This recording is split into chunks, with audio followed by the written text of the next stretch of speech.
चलिए साथियों, मैं अमित सामंत आप सभी को नमस्कार करता हूं और एक बार फिर से आप सभी का हार्दिक स्वागत करता हूं आपके अपने YouTube चैनल पर जिसका नाम है उत्तराखंड वाला।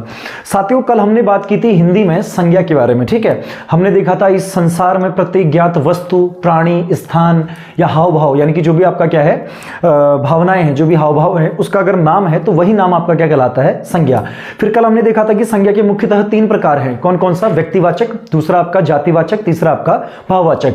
फिर जातिवाचक से 2 उपभाग भी निकलते हैं, एक आपका समूहवाचक और दूसरा आपका कौन सा, द्रव्यवाचक। तो आज संज्ञा के इन्हीं प्रकारों पे हम लोग बात करेंगे। तो आज का जो हमारा टॉपिक है वो संज्ञा के इन्हीं प्रकारों पर केंद्रित रहेगा। ठीक है, तो आप लोग एक काम कीजिएगा, साइड में सबसे पहले साइड में आके हिंट डालिएगा। पहला हिंट डालिएगा आपका क्या, व्यक्तिवाचक संज्ञा। साइड में पहले हिंट डालिएगा, नंबर 1 इसको लिखिएगा, व्यक्तिवाचक संज्ञा। इस पहला लिखिएगा आपका व्यक्तिवाचक संज्ञा, व्यक्तिवाचक संज्ञा। नंबर 1 लिखिएगा व्यक्तिवाचक संज्ञा। चलिए अब पहले समझते हैं, लिख तो फिर लेंगे। ठीक है, पहले समझते हैं कि व्यक्तिवाचक संज्ञा क्या है। देखिए, हमने कल क्या बात की थी कि अगर इस दुनिया में किसी का भी कोई नाम है तो वो क्या है, आपका संज्ञा।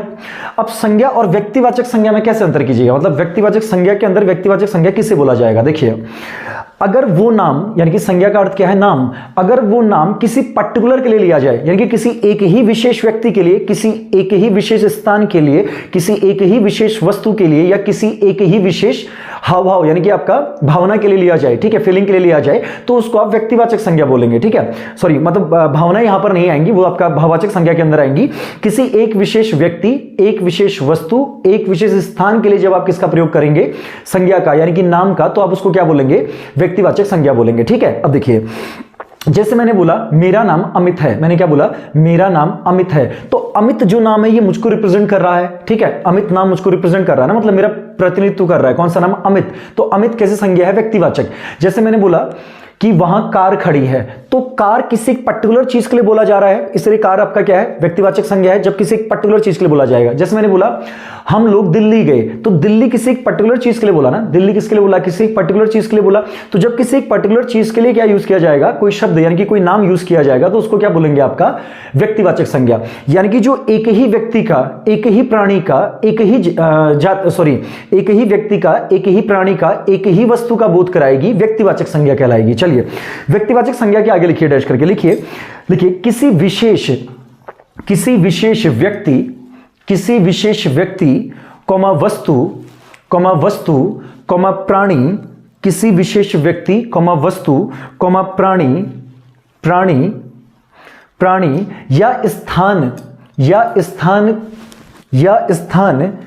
के नाम का बोध कराने वाली संज्ञा, या स्थान के नाम का बोध कराने वाली संज्ञा, या स्थान के निश्चित नाम लिखिएगा, या स्थान के निश्चित नाम का बोध कराने वाली संज्ञा, निश्चित नाम का बोध कराने वाली संज्ञा व्यक्तिवाचक संज्ञा कहलाती है। व्यक्तिवाचक संज्ञा कहलाती है, एक निश्चित नाम जो केवल उसी को दिया जाए। ठीक है, चलिए इसके एग्जांपल लिखिए, इसके नीचे आके उदाहरण लिखिए और डैश कीजिएगा। उदाहरण लिखिए अमित, या अपना नाम जो भी आप लोग लिखना चाहिए, लिखिए अमित कॉमा महात्मा, अमित कॉमा महात्मा नहीं, इसको लिख लीजिएगा क्या, गंगा। ठीक है, कॉमा भारत। ठीक है, इसके अलावा लिखिएगा महाभारत या रामायण लिख लीजिए, क्या लिख लीजिए, रामायण। अमित हो गया, गंगा, भारत, रामायण। ठीक है, जैसे मैंने कोई वस्तु, जैसे मैंने लिखा दरवाजा आदि एटसेट्रा आदि, यानी कि किसी एक निश्चित व्यक्ति का, वस्तु का, स्थान का या प्राणी का जब बोध कराया जाएगा तो ऐसा नाम ही आपका क्या कहलाएगा, व्यक्तिवाचक संज्ञा। ये एग्जांपल आप लोग नोट कर लीजिए। ठीक है, तो व्यक्तिवाचक संज्ञा आपको समझ में आया, किसी एक निश्चित नाम को क्या बोलते हैं, आपका व्यक्तिवाचक संज्ञा कहा जाता है। इसका 1-2 लाइन छोड़िएगा और साइड में अगली हिंट डालिएगा आप लोग। नंबर 2 लिखिएगा, लिखिए जातिवाचक संज्ञा। नंबर 2 लिखिएगा आपका क्या, जातिवाचक संज्ञा। दूसरा लिखिएगा जातिवाचक संज्ञा। क्या लिखना है गाइस, जातिवाचक संज्ञा लिखना है। ठीक है, चलिए जातिवाचक संज्ञा की अगर बात करें, आप लोग हिंट डालिएगा क्या, जातिवाचक संज्ञा और डैश कीजिएगा। क्या हिंट डालना आपको, जातिवाचक संज्ञा और डैश कीजिए, जातिवाचक संज्ञा लिखिए और डैश कीजिए। चलिए, अब अभी तक हमने क्या देखा व्यक्तिवाचक में, कि किसी एक के ही नाम का बोध कराया जाएगा, किसी एक निश्चित नाम का बोध कराया जाएगा। लेकिन जातिवाचक संज्ञा में क्या होता है कि वो किसी एक निश्चित के नाम का बोध नहीं कराएगी, बल्कि उसकी पूरी जाति को बताएगी। जैसे मैं अमित हूं, ठीक है, तो अमित आपका व्यक्तिवाचक है, लेकिन अगर मैंने पुरुष बोला तो पुरुष क्या आपका क्या रहेगा, आपका जातिवाचक। ठीक है, जैसे मैंने गीता बोला, या मैंने बोला सीता, तो सीता क्या है, एक लड़की का नाम, तो व्यक्तिवाचक है। अब अगर मैंने बोल दिया स्त्री या महिला या लड़की, तो ये क्या हो गया आपकी, उसकी जाति होगी, तो जातिवाचक संज्ञा कहलाएगी। जैसे अमित और सीता दोनों साथ में ली तो दोनों व्यक्तिवाचक संज्ञा है, लेकिन अगर मनुष्य बोल दिया तो दोनों किसमें आ गया आपका, जातिवाचक के अंदर।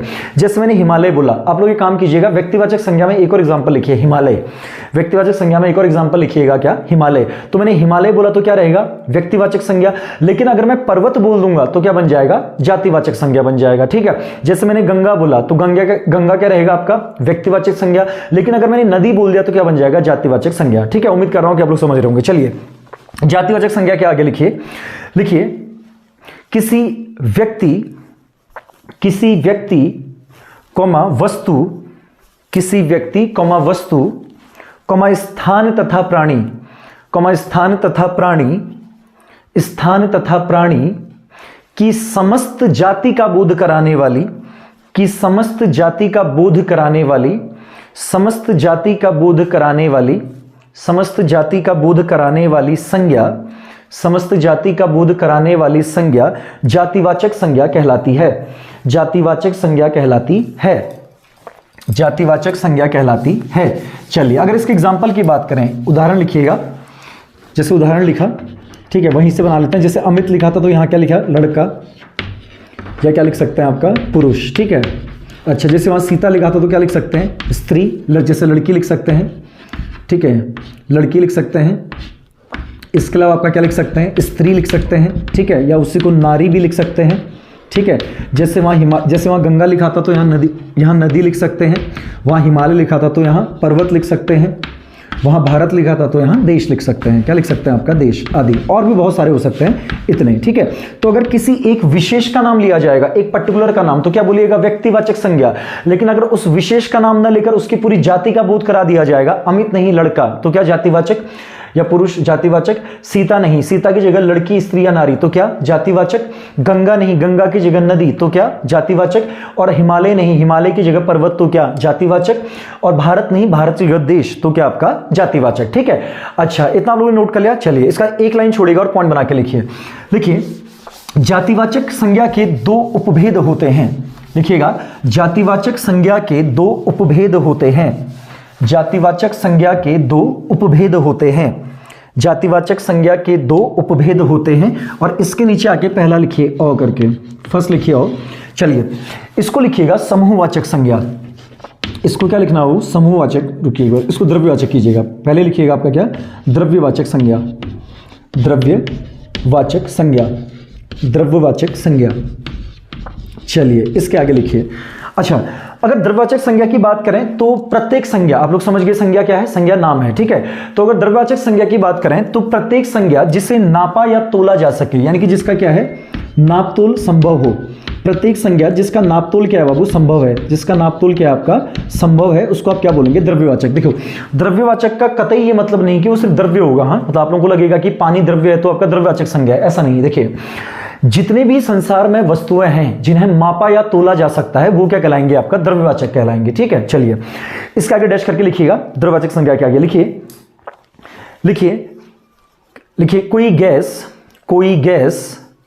कोई गैस कॉमा धातु डैश अधातु, कॉमा धातु डैश अधातु, धातु डैश अधातु, कॉमा द्रव्य, कॉमा द्रव्य, कॉमा ठोस, कॉमा ठोस, कॉमा ठोस, या कोई भी पदार्थ, या कोई भी पदार्थ, या कोई भी पदार्थ जिसका नापतोल संभव है, जिसका नापतोल संभव है, नापतोल संभव है, कॉमा कीजिए, द्रव्यवाचक संज्ञा कहलाती है या कहलाता है, द्रव्यवाचक संज्ञा कहलाता है, जिसका नापतोल संभव है द्रव्यवाचक संज्ञा कहलाता है, ठीक है। चलिए जैसे मैंने एग्जांपल लिखे, मैंने लिखा सोना, ठीक है, गोल्ड वाला, ठीक है, सोना लिखा। जैसे लिख लिया मैंने क्या, चांदी बोलते हैं ना, 1 तोला सोना, 1 केजी चांदी ऐसे बोलते हैं, इतना ग्राम चांदी, ठीक है। जैसे दूध, 1 लीटर दूध बोलते हैं, ठीक है। जैसे पानी, जैसे पानी, इसका मापतोल संभव है, ठीक है। इसके अलावा और जैसे मैंने बोला कुछ भी, जैसे मिट्टी, मिट्टी को भी तोल सकते हैं, मिट्टी को भी क्या कर सकते हैं आपका तोल सकते हैं। और भी कई सारे एग्जांपल हो सकते, सोना है, चांदी है, दूध है, पानी है, मिट्टी है, ठीक है। और भी कई सारे, जैसे कपड़ा है, क्या आपका कपड़ा, कपड़े की भी माप तोल संभव है, ठीक है, आदि एटसेट्रा। यानी कि संसार की प्रत्येक वस्तु, आटा भी लिख लीजिए, ठीक है, आटा, चावल, तेल, आटा, तेल, संसार की प्रत्येक ज्ञात वस्तु जिसे नापा या तोला जा सकता है क्या कहलाता है आपका द्रव्यवाचक संज्ञा कहलाता है, ठीक है। चलिए इतना आप लोग यहां तक नोट कीजिएगा।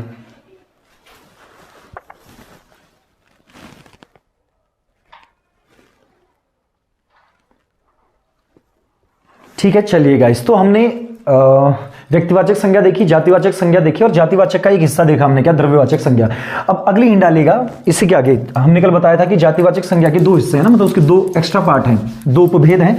तो इसका जो दूसरा उपभेद है उसको लिखिएगा, यहां बौ करके लिखिए, इसको लिखिएगा आपका क्या समूहवाचक संज्ञा, बौ करके लिखिए और उसको लिखिएगा क्या समूहवाचक संज्ञा, समूहवाचक संज्ञा, समूहवाचक संज्ञा, समूहवाचक संज्ञा, डैश करके इसके आगे लिखिएगा। चलिए इसके आगे लिखिए, लिखिए, लिखिए, एक से ही जाति का बोध कराने वाले, एक से ही जाति का बोध कराने वाले, जाति का बोध कराने वाले वस्तु, वस्तु कौमा प्राणी, वस्तु कौमा प्राणी, प्राणी कौमा व्यक्ति, वस्तु कौमा प्राणी कौमा व्यक्ति, व्यक्ति या स्थान का, या स्थान का बोध कराने वाली संज्ञाएं, या स्थान का बोध कराने वाली संज्ञाएं, स्थान का बोध कराने वाली संज्ञाएं, कॉमा कीजिएगा, बोध कराने वाली संज्ञाएं, कॉमा कीजिएगा और कॉमा करके लिखिए, क्या कहलाती हैं समूहवाचक संज्ञाएं कहलाती हैं, कॉमा करके लिखिएगा, समूहवाचक संज्ञाएं कहलाती हैं, समूहवाचक संज्ञाएं कहलाती हैं। चलिए इसके नीचे आके एग्जांपल लिखिए, फिर आगे की बात करते हैं। इसके उदाहरण लिखिएगा, जैसे मैंने लिखा सेना, एग्जांपल लिखिए सेना कॉमा पुलिस, सेना कॉमा पुलिस, पुलिस कॉमा कक्षा, कॉमा कक्षा कॉमा टीम कॉमा दल, टीम कॉमा दल, सेना कॉमा पुलिस कॉमा कक्षा कॉमा टीम कॉमा दल। इसके अलावा लिखिएगा परिवार, परिवार कॉमा झुंड, परिवार कॉमा झुंड कॉमा गिरोह, गिरोह कॉमा एक दल लिख लीजिए और एक लिखिए गुच्छा, एक क्या लिखिए गुच्छा, आदि यानी कि एटसेट्रा, आदि यानी कि एटसेट्रा। तो इसका मतलब ऐसी जातिवाचक संज्ञाएं जो एक ही जैसी चीजों का बोध कराएं, एक ही जैसी चीजों का कराएं, आपका बोध कराएं, क्या कहलाएंगी समूहवाचक संज्ञाएं कहलाएंगी, ठीक है। अच्छा प्रश्न ये आता है कि पहले आप लोग इतना एग्जांपल लिखिएगा, ठीक है, आपने एग्जांपल लिखा, चलिए इधर देखिए। अब प्रश्न ये आता है कि आप जातिवाचक संज्ञा और समूहवाचक संज्ञा को अलग अलग पहचानेंगे कैसे, किस किस को आपका जातिवाचक, जैसे मान लीजिए पर्वत आ गया, ठीक है, अब पता कैसे चलेगा कि ये जातिवाचक है, ये आपका समूहवाचक है, कैसे पता चलेगा जातिवाचक है समूहवाचक है, क्योंकि दोनों में जाति का बोध हो रहा है ना, यहां भी जाति का बोध हो रहा है, यहां भी क्या हो रहा है आपका जाति का बोध हो रहा है, ठीक है। अब पर्वत, जैसे एक और, जैसे मैंने ले लिया आपका क्या कक्षा, क्या ले लिया मैंने कक्षा, पर्वत ले लिया, कक्षा ले लिया, जैसे एक और ले लिया क्या, जैसे लिया मैंने टीम, टीम ले लिया, ठीक है। अब देखिए, तो ऐसी जातिवाचक संज्ञा, ऐसी जातिवाचक संज्ञा जिसे गिना जा सके, यानी कि जो आपका क्या होगा काउंटेबल, मैंने क्या बोला देखिए, ऐसी जातिवाचक संज्ञा जो गणनीय होगी, मतलब जिसको आप क्या कर सकेंगे गिन सकेंगे, वो आपका समूहवाचक में आएगी, ठीक है। कक्षा में बच्चे बैठे हम गिन सकते हैं नहीं, 1 2 3 4 5 6 7 8 9 10 गिन सकते हैं, ठीक है। टीम है, ठीक है, तो टीम में कितने खिलाड़ी आप गिन सकते हैं, 1 2 3 4 5 6 7 8 9 10। अब उसने पर्वत बोल दिया, अब आपको क्या पता कि कितने पर्वत हैं, कक्षा में तो आप गिन सकते हैं ना, लेकिन पर्वत, उसने सिर्फ पर्वत बोला, अब उसने ये थोड़ी बताया कि पर्वत कितने हैं, तो कक्षा, जिसको आप जैसे नदी बोला, अब नदी बोला उसने, ये आपको ये थोड़ी पता चलेगा गिन सकते हैं करके इसको, है ना। तो जहां आपको लगे कि जिनको गिनना संभव है वो क्या कहलाएंगे आपके समूहवाचक, और जहां आपको लगे कि जिन जातिवाचक संज्ञाओं को गिनना संभव नहीं है वो क्या कहलाएंगे आपके जातिवाचक। एक और तरीका देखिए, जो समूहवाचक संज्ञाएं होंगी ये एक सा ही काम होगा, समूहवाचक संज्ञाओं में जो आएंगे ना, यानी कि वे जातिवाचक संज्ञाएं जिनका एक जैसा काम होगा, मतलब जहां सभी लोग एक सा काम कर रहे होंगे उसको आप क्या बोलेंगे समूहवाचक। जैसे मैंने कक्षा बोला, कक्षा में हर बच्चे का काम क्या है पढ़ने का, तो कक्षा क्या है समूहवाचक। टीम में हर किसी का काम क्या है खेलने का, तो क्या है समूहवाचक। जैसे मैंने बोला पुलिस, पुलिस, जैसे मैंने क्या बोला सैनिक, है ना। तो पुलिस में सबका काम क्या है? सुरक्षा का। सैनिकों का सबका काम क्या है? सुरक्षा का। अब बताओ, जैसे पर्वत है, पर्वतों का कोई काम होता है क्या? नहीं है। नदियों का कोई काम है क्या? नहीं है, नहीं है ना इनका नाम, ठीक है। तो इसका मतलब जैसे यहाँ मनुष्य ले लिया, जैसे क्या ले लिया? मनुष्य ले लिया। बताइए, हर मनुष्य का एक जैसा काम है क्या? नहीं है ना, हर मनुष्य अलग अलग काम कर रहा है। जैसे मैंने स्त्री ले लिया, तो हर स्त्री का एक सा काम है क्या? बिल्कुल नहीं। जैसे मैंने शहर ले लिया, शहर कोई काम करता है क्या? कोई काम नहीं करता। हर स्त्री का काम अलग है, हर मनुष्य का काम अलग है। नदी, पर्वत और शहरी कोई काम नहीं करते। जबकि अगर हम यहां बात करें, कक्षा, टीम, पुलिस, सैनिक, कक्षा में सबका काम पढ़ने का, टीम में सबका काम खेलने का, पुलिस में सबका काम सुरक्षा, सैनिक में सबका काम क्या? सुरक्षा। तो इसका मतलब आपको दो चीजें मिली। एक तो क्या, जातिवाचक और समूहवाचक में अगर आप अंतर करना चाहें, ठीक है, तो जो समूहवाचक होगी इसको आप गिन सकेंगे, जातिवाचक को नहीं गिन सकेंगे। दूसरा, समूहवाचक में जो संज्ञा आएंगी उनका अधिकांश, उनका काम क्या होगा? एक सा होगा। और जातिवाचक में या तो काम होगा ही नहीं, और अगर होगा भी तो असमान, अलग अलग। अब देखो, हर मनुष्य या हर स्त्री का काम समान थोड़ी है, सबका अलग अलग काम है, ठीक है। चलिए, तो इसके नीचे आके नोट करके लिखिए बाबू, नोट में एक पॉइंट लिखिएगा, नोट। अच्छा, समूहवाचक संज्ञा में एक एग्जांपल परिवार भी लिखिएगा, ठीक है। परिवार में, परिवार भी आपका क्या है? समूहवाचक संज्ञा। चलिए एग्जांपल लिखिए, सॉरी नोट लिखिए। नोट के अंदर लिखिएगा, समूहवाचक तथा जातिवाचक में भेद। समूहवाचक संज्ञा तथा जातिवाचक संज्ञा में भेद लिखिए, या अंतर जो भी लिखते हैं। समूहवाचक तथा जातिवाचक संज्ञा में अंतर, डैश कीजिए, पहला पॉइंट लिखिए। लिखिए समूहवाचक संज्ञाएं गणनीय होती हैं, गिना जा सकता है। समूहवाचक संख्याएं गणनीय होती है, गणनीय होती है, मतलब गिन सकते हैं, गणनीय होती हैं, जबकि जातिवाचक संज्ञाएं गणनीय नहीं होती।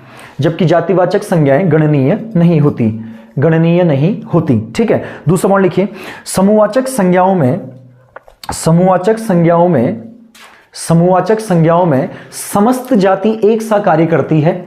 समस्त जाति एक सा कार्य करती है, एक सा कार्य करती है।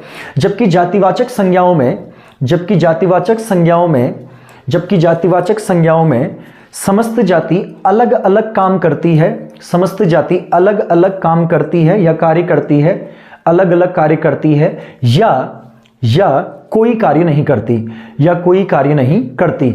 अलग अलग कार्य करती है या कोई कार्य नहीं करती, ठीक है साथियों। तो आज के लिए कक्षा को इतना ही रखते हैं, ठीक है। उम्मीद करते हैं कि आपको इतना समझ में आया होगा। इसका एक टॉपिक और बचा है, मतलब एक और बचा आपका क्या? भाववाचक संज्ञा। उसको हम लोग अगली वीडियो में कवर कर लेंगे। और अंत में यही कि अगर आपको वीडियोस पसंद आ रही है तो चैनल को लाइक, शेयर, सब्सक्राइब कीजिए, अपने दोस्तों तक पहुंचाइए। और मैं अमित सावंत आप सभी से विदा लेता हूं। उम्मीद करते हैं कि कल हमारी मुलाकात होगी और एक बार फिर हमको कुछ नया सीखने को मिलेगा। धन्यवाद, प्रणाम।